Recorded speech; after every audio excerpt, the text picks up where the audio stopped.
silent. You look calm. My phone is on silent. Sure.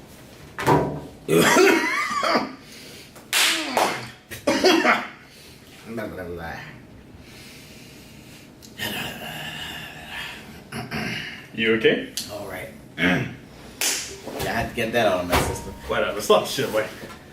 Hello all, this is ITTP, it's that type of news. I am Dutch Perman, and that is Bruce Robinson. Is it? Well, for now. I don't know. We'll see what me and you take up next. But the topic of discussion today is Jason Hayward around the mile like a chicken with a tail cut off, talk about independence. independence in Bermuda. Now, here's the thing. We've heard this before. I believe it was my uncle, Alex Scott, who right before he got Bamboozled? bamboozled.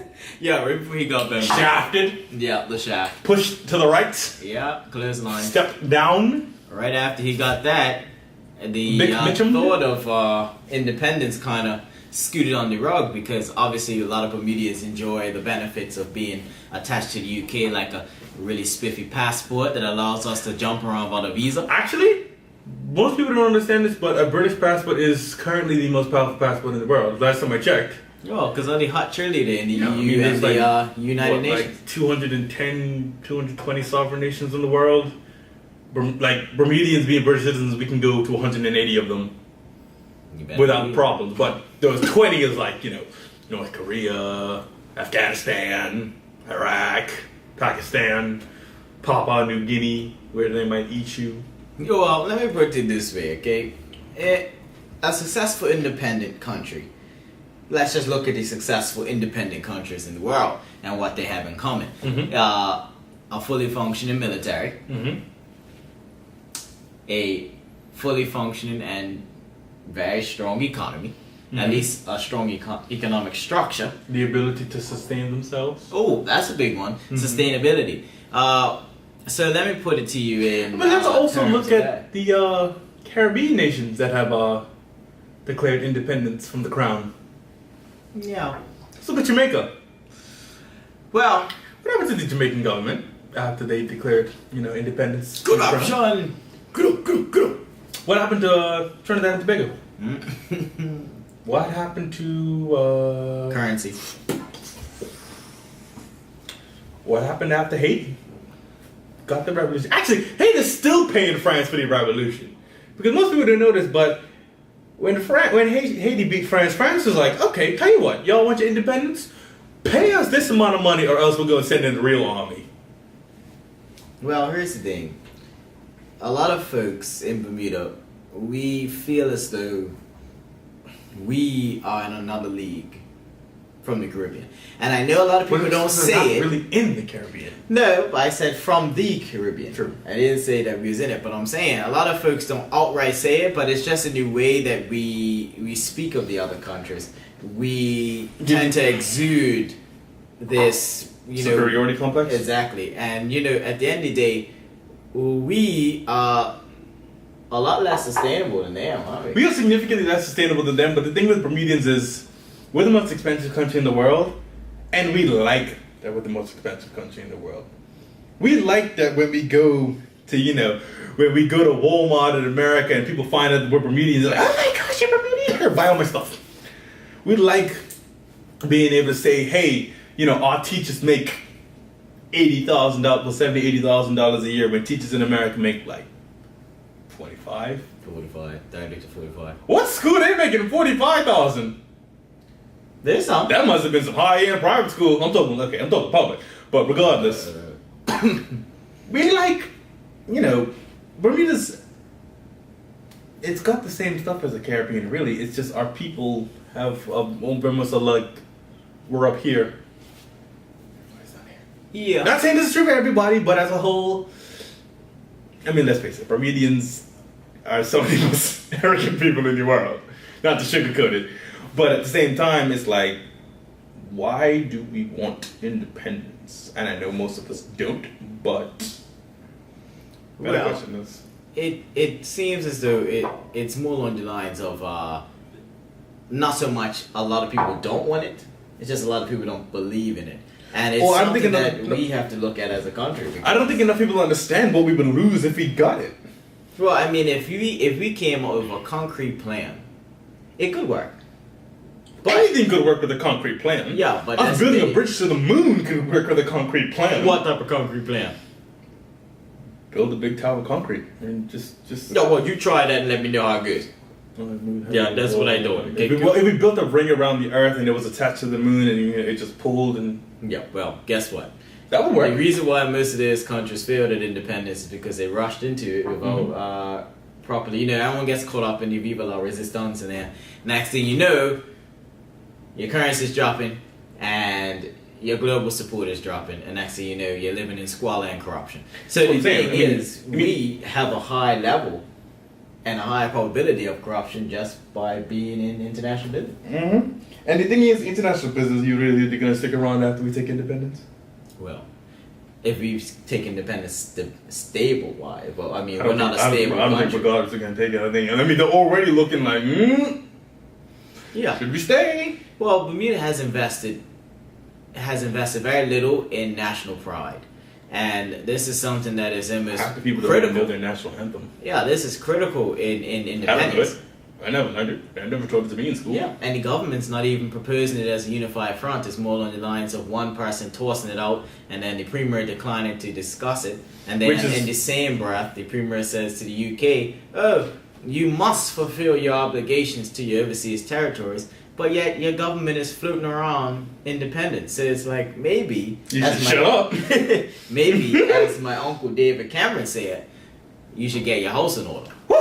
Because it seems as though things are being tossed out and they're conflicting with one another. Because if one minister is talking about independence should be the forefront. Is Jason Hayward a minister? Senator. First of all, I'm still a little skittish about anything that comes out of Jason Hayward's mouth because, I mean, I don't have anything against him personally, but last time I ever checked, he said that he would be stepping down from leader of the BPSU once he won his seat. Well, he didn't win the seat. He did win the seat, right? Yeah, he didn't.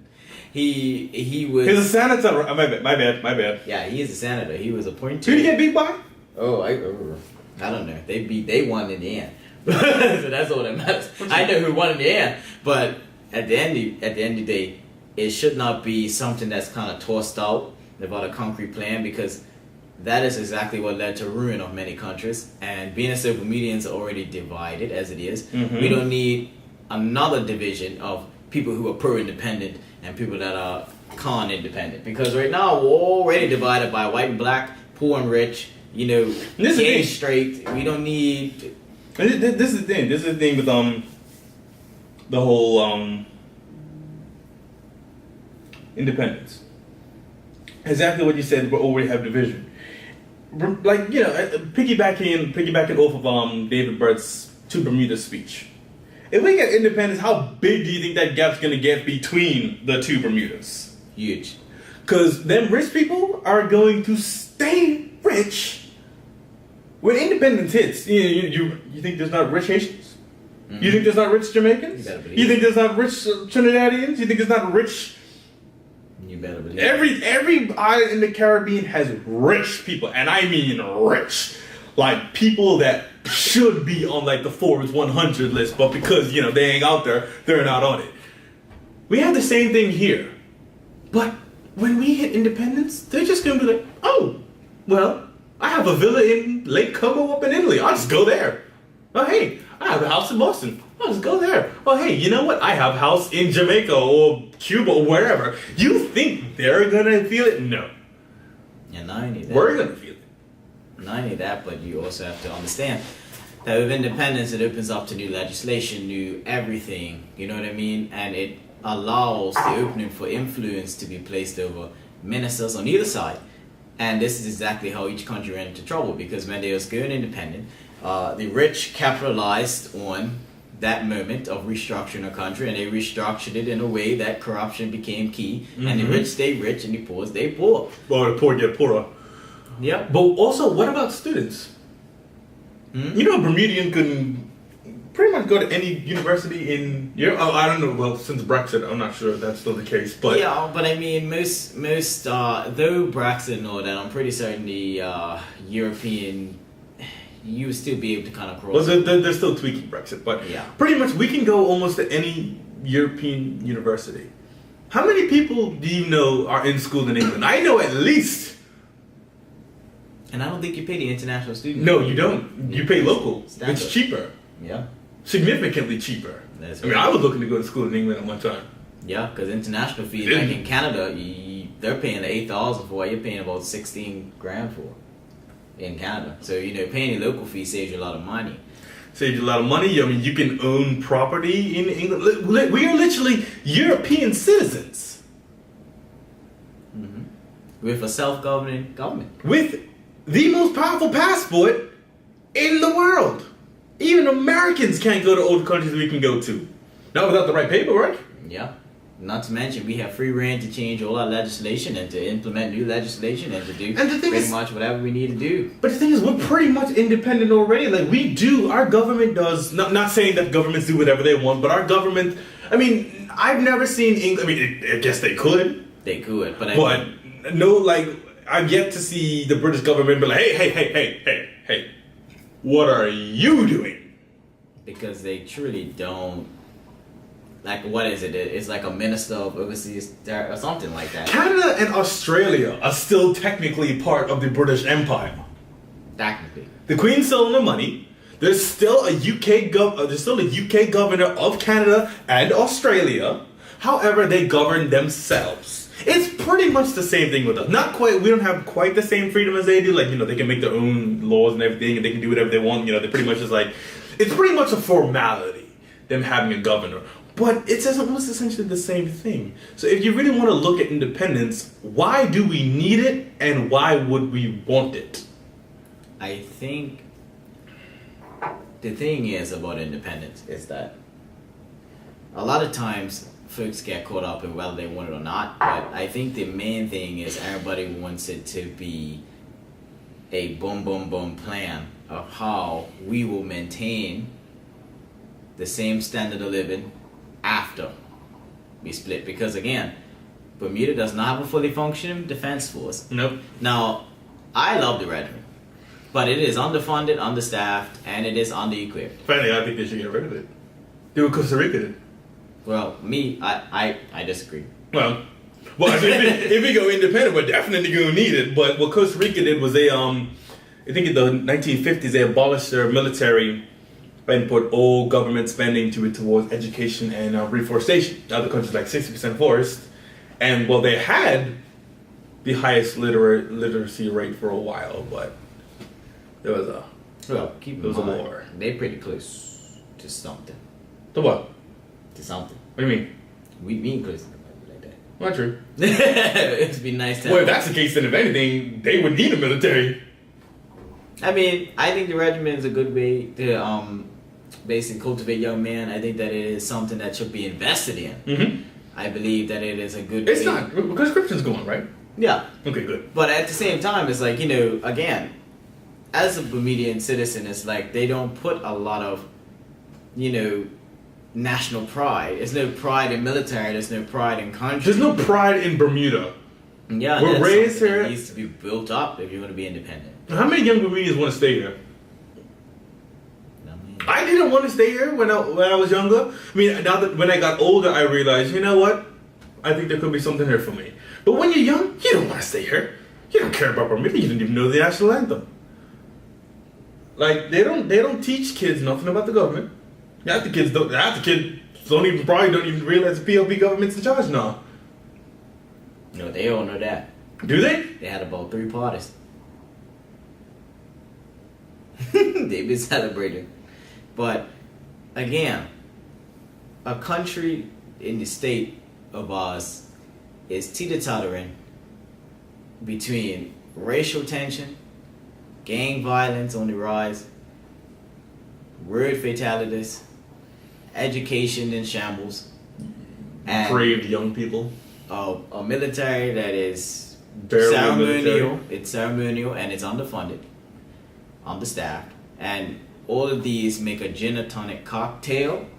I don't know what that is. It's a drink for corruption and You a mean failed destruction? independent. Because at the end of the day, if something was to happen, like how David, the Premier of Bermuda, Mr. Burt, is calling for the UK to answer its obligations, even though they already did, which is interesting. But who would we call then?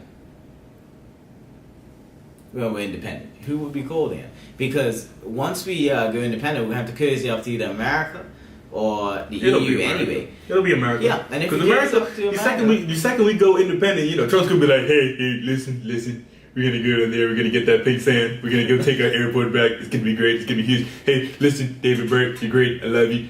But we're here. We're gonna take your country for you. You're gonna take the Union Jack down, and you're gonna put the Star Spangled Banner up in there. Okay, get rid of that mess, that sea monster holding this shit. We're get rid of that. You don't need that anymore. You don't need it. You don't need it. Here. David Burt gonna be wearing a blonde toupee because of Trump. Trump's gonna be like, listen, put this on your head, glue it down. It's gonna look great. It's gonna look huge. David Burt's gonna be like, the hell's wrong with this man? Jesus. The thing is,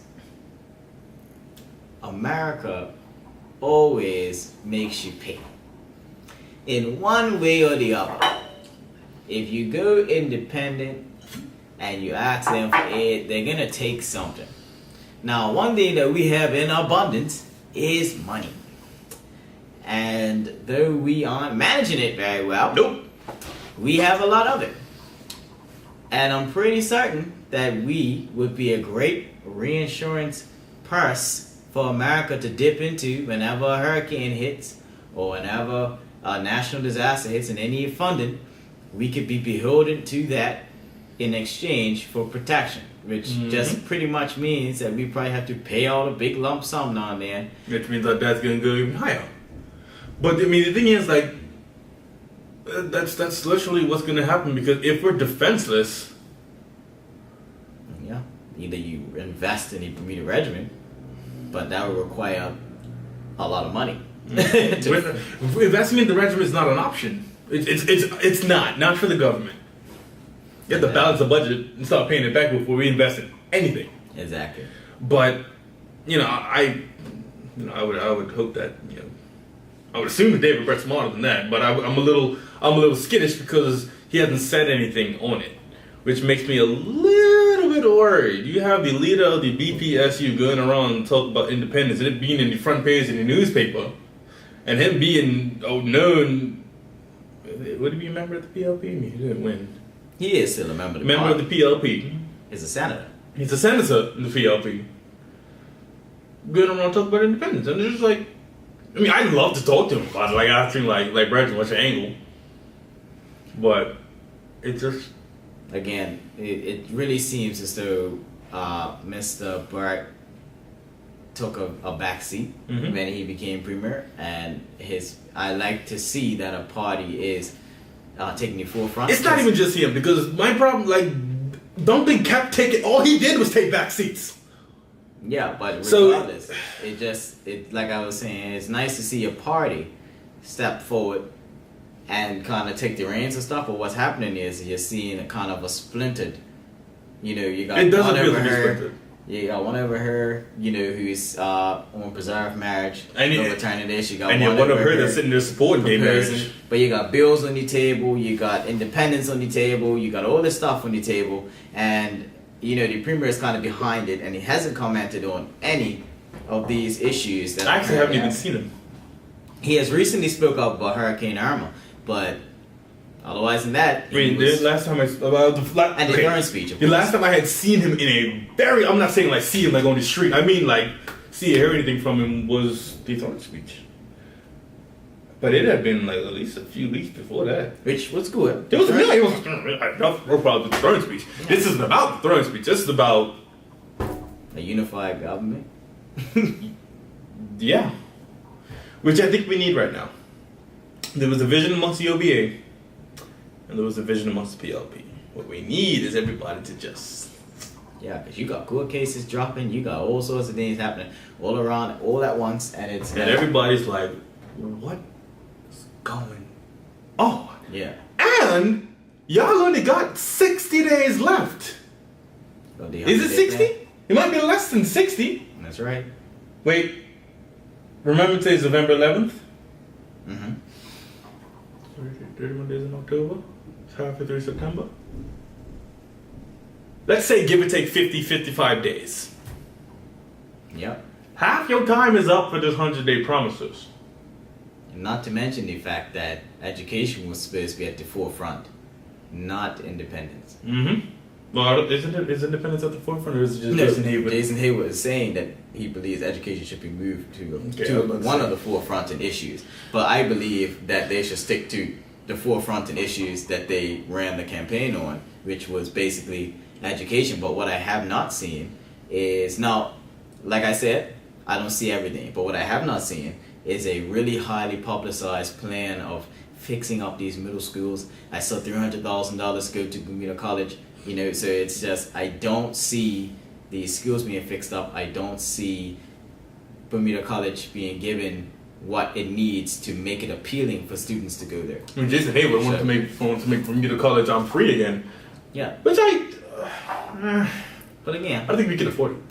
I would put independence on the back burner and focus on Back burner, I put it in the trash. Yeah. But focus on your 100 days promises. And Please. once you achieve those, then we might be able to reopen that issue just barely. Yeah, leave it. But Leave it like they should be leaving the December 2nd protest. But that's the last thing I'm going to say about that, because apparently they're still looking into it. This has been that type of news. I'm done. Get it in order! That's Bruce Robinson, man child.